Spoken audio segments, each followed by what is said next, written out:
As I've quoted above, the plaintiffs claim that the law violates their due process rights. However, after reviewing their complaint, I find this claim questionable at best. First of all, while the complaint includes 3 counts where plaintiffs claim the law violates the Due Process Clause of the 14th Amendment, there's a lot more to that story. Let's start by looking at that clause.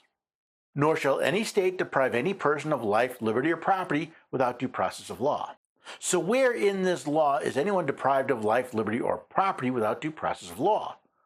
According to the plaintiffs, the availability provision contains language purported to describe criminalized acts which is vague and indefinite and subject to different meanings, such that it fails to provide adequate notice to booksellers and librarians of violations of the availability provision, including the meaning of presents, provides, and makes available in Arkansas Code annotated 527-212b1.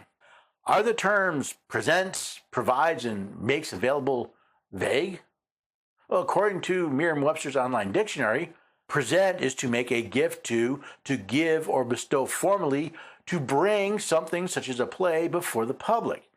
It also means to bring or introduce into presence of someone especially of superior rank or status, or to introduce socially, to offer to view, to bring to one's attention.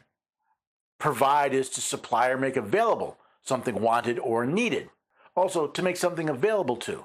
And available means present or ready for immediate use.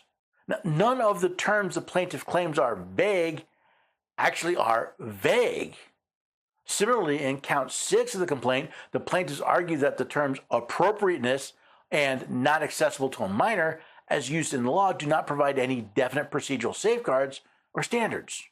Yet, Section 5 of the law specifically amends Arkansas Code for the establishment of guidelines for selection, removal, relocation, and retention of material.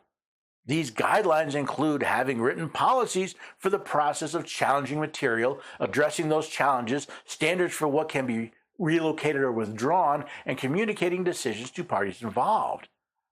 Other than these claims that the law does not provide any guidelines or standards, which is patently false, I do not see where the plaintiffs provide a single situation where there would be deprived of life, liberty, or property without due process of law. Their claims of due process seem to be based solely on a violation of the First Amendment.